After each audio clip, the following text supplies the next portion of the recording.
Olá pessoal, eu me chamo Melk e nesse vídeo nós vamos aprender um pouco sobre como funciona uma entrada Schmitt Trigger. Essa entrada, pessoal, ela tem o seguinte comportamento.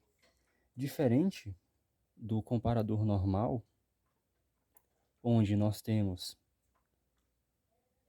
nível alto, nível 1, né? Quando a nossa entrada não inversora é maior do que a inversora, e zero quando ocorre o contrário, quando a entrada inversora é maior do que a não inversora, nós temos aqui, nesse caso, duas tensões de disparo, ao invés de uma. Por quê, pessoal? Imagine que essas tensões são muito próximas. Então, no momento da transição, pode acontecer que o ruído, sendo comparado com a referência, provoque pulsos múltiplos. Então, aqui eu tenho a tensão de referência e aqui a minha tensão de entrada. Se ela não for muito bem comportada, ela pode provocar múltiplos cruzamentos aqui, fazendo com que antes da transição possa acontecer esse tipo de distorção aqui, né? Não temos apenas uma mudança com uma única rampa de subida.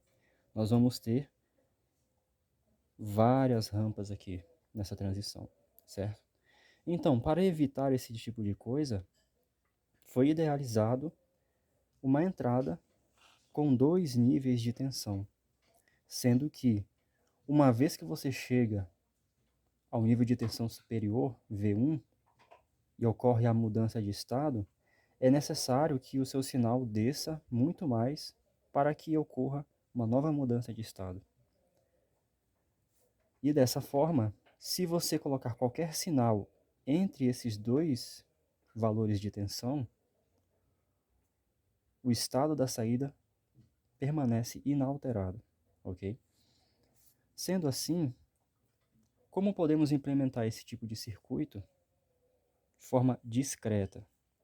Esse tipo de ruído, pessoal, é muito comum quando você usa botões, né? Você tem um botão físico ali, coloca um resistor, você vai notar que o sinal que vai em cima do nosso resistor, né? Ele é muito louco. Ele é cheio de transições múltiplas, assim, né? Várias rampas de subida e descida. Então, ok, pessoal. O circuito que eu proponho é o seguinte. O nosso bom e velho amplificador classe A, muito utilizado em pré-amplificadores de áudio, onde eu tenho meu resistor de coletor, o meu resistor de emissor. Só que eu não vou colocar uma realimentação negativa nesse circuito. Assim como a sua versão em amplificador operacional, feita com amplificadores operacionais, eu vou acrescentar uma realimentação positiva nesse cara. Como que eu vou fazer isso? Veja bem, se a tensão de entrada subir, se a tensão sobe, a tensão de coletor, que seria a nossa saída, vai descer, certo? Então eu posso chamar essa entrada de entrada inversora.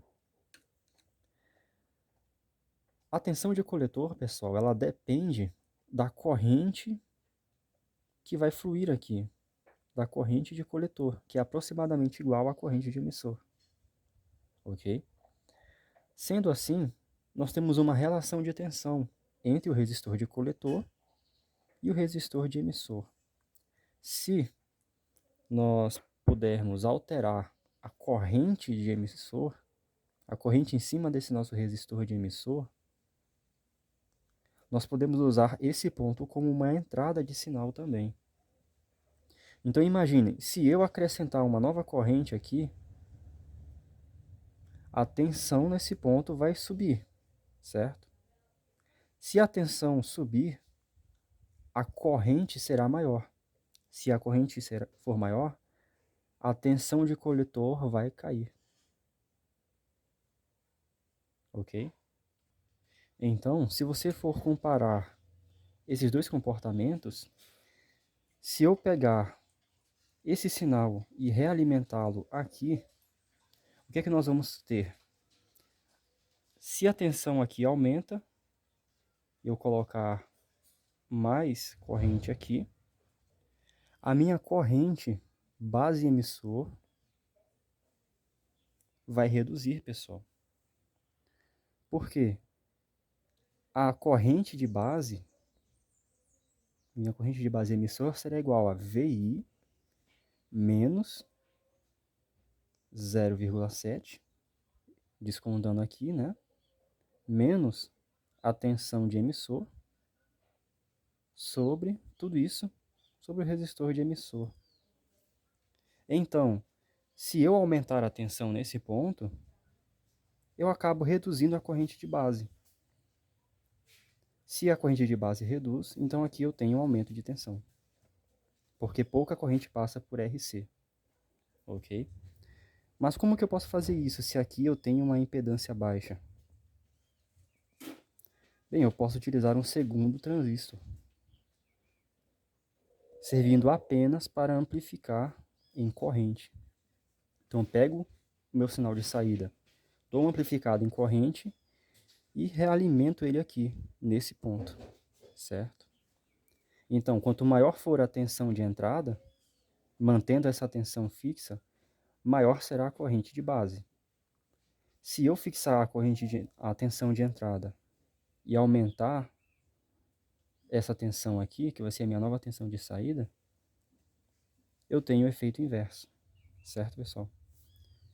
Então, isso daqui, essa formulazinha é a chave para entender esse processo aí, ok?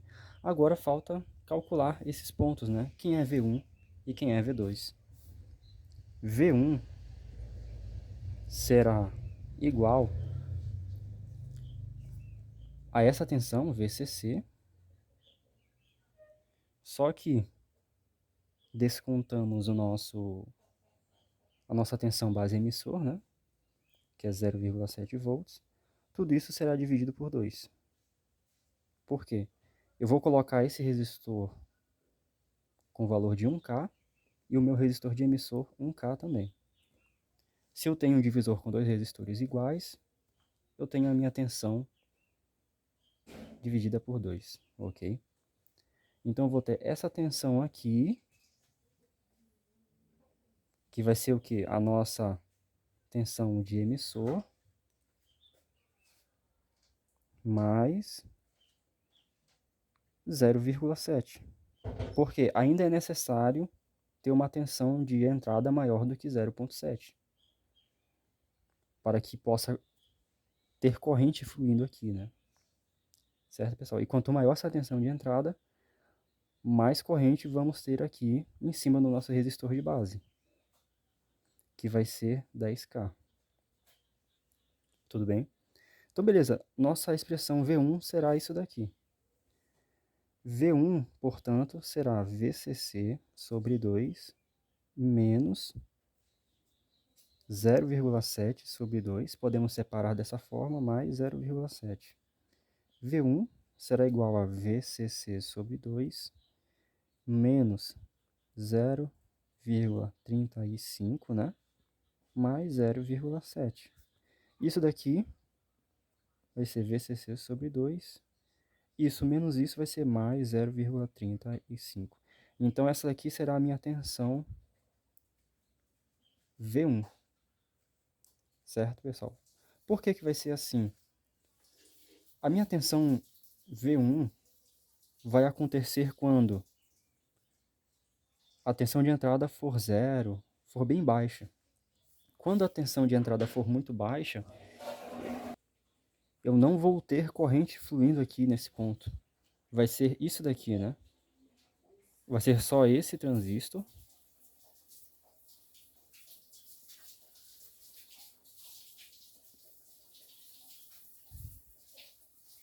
Com esse resistor.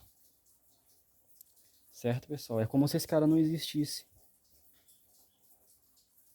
Porque a tensão de base é insuficiente para ter corrente no nosso resistor de base. Ok?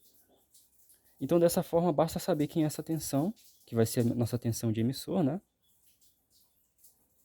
certo? Que é essa primeira parte aqui, mais a tensão base emissor desse transistor, ok? Que é 0,7. Então, dessa forma, podemos concluir que esse transistor só vai fazer parte real do circuito, né, no funcionamento teórico, na verdade, quando a tensão de entrada ultrapassar essa V1 aqui. Agora, quem será V2? Bem, pessoal, em V2, nós temos o comportamento inverso. Por quê? Nós vamos ter somente esse primeiro estágio aqui, e esse outro estágio aqui será ignorado. Por quê? Porque quando esse transistor está conduzindo, a tensão coletor-emissor dele vai ser menor do que 0,7. Se essa tensão é menor do que 0,7, pessoal, esse transistor aqui abre. Se ele abre, ele se comporta como se não estivesse ali no circuito. Então, nós vamos ter que direcionar a nossa atenção apenas nesse primeiro estágio. O resistor de coletor, pessoal, nesse caso será 10K. Então, se aqui é 10K e aqui 1K, nós podemos concluir o seguinte: se essa corrente aqui é a mesma para os dois, aproximadamente a mesma, então, corrente multiplicando pelo nosso resistor de 10.000, a mesma corrente sobre o resistor de 1.000, como a corrente é a mesma, e aqui eu tenho 1.000, né? Nós podemos dizer que a razão entre as tensões desses resistores é 10. Ou seja, a tensão nesse resistor de 10K será sempre 10 vezes maior do que a tensão no resistor de 1K. Então, colocando aqui a nossa fonte,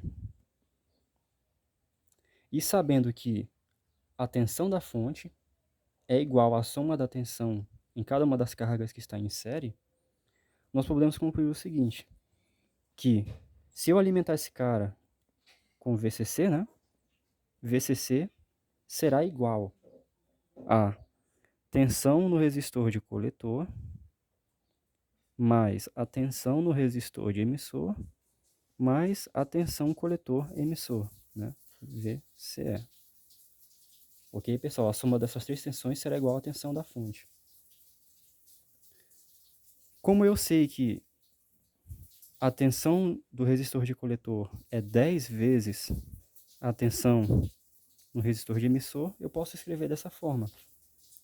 Mais a tensão no resistor de emissor, mais tensão coletor-emissor. Tudo bem, pessoal?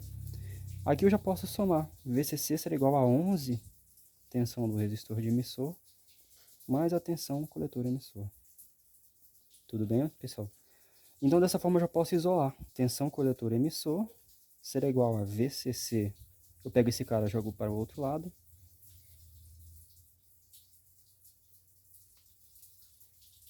Certo? Então, continuando o nosso pequeno cálculo, basta substituir tensão do resistor de emissor nesse caso. Quem é essa tensão, pessoal? Ela será igual a VI. Como aqui eu tenho uma alta impedância de base, estamos considerando uma impedância muito grande, porque o ganho do transistor teórico é infinito, né? Nesse caso, eu vou considerar que essa tensão é bem baixa, ok? Então, nesse ponto aqui, a tensão de base será igual a VI. Sendo assim, pessoal, o que é que a gente pode fazer? A tensão no resistor de emissor será igual a VI menos 0,7. Tudo bem, pessoal? Só descontando aqui a tensão VBE. Jogando esse cara aqui dentro, temos isso aqui. Tensão coletor emissor será igual a VCC menos 11 vezes VI menos 0,7. Então, VCE será igual a VCC menos 11 VI, que é a tensão de entrada, menos 11 vezes 0,7. Eu vou fazer aqui e já volto. Então, pessoal, isso daqui deu 7,7. Como eu tenho dois sinais negativos, vai ficar mais. Tudo bem? Sendo assim, tensão coletor-emissor será igual a 0,7. Por quê, pessoal?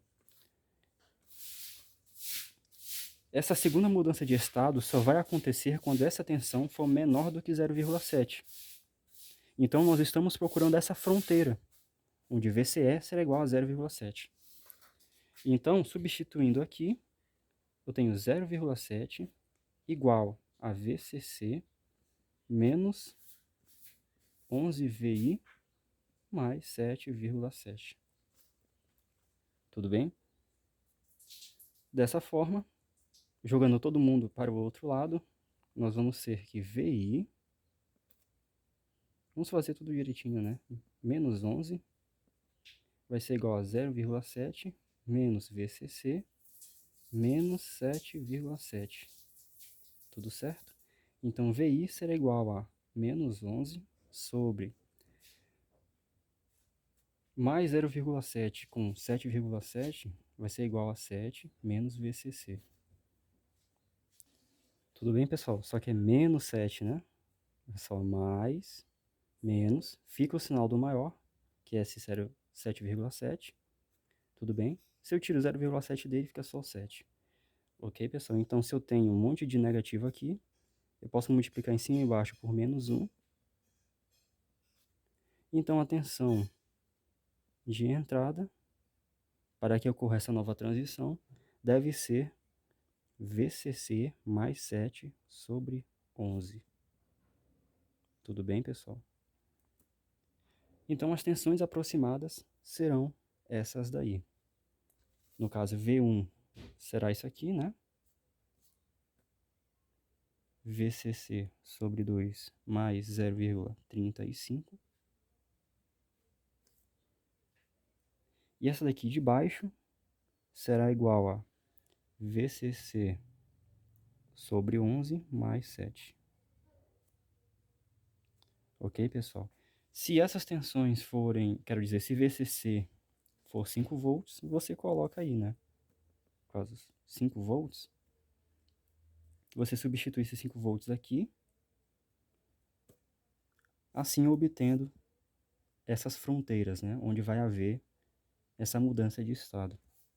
Então é isso, é um circuito bem simples, né? Substituindo aqui, ficando como dever de casa para vocês, né? Apenas colocando VCC, você vai testar esse circuito aí, seja em simulação também. Em um próximo vídeo, a gente vai fazer esse cara. Esses transistores aqui serão o BC547 e esse aqui também. Ou qualquer outro transistor, né?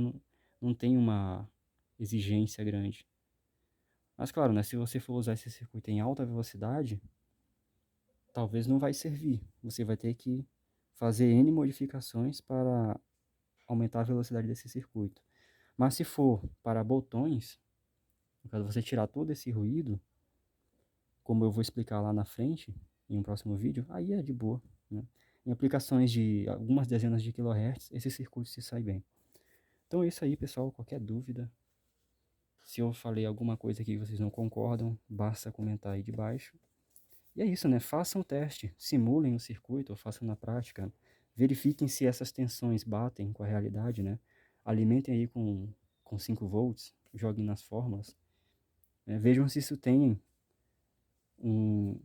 uma previsão aí, né? Pelo menos aproximada dessas tensões, né? Então é isso aí, pessoal. Valeu. Até o próximo vídeo.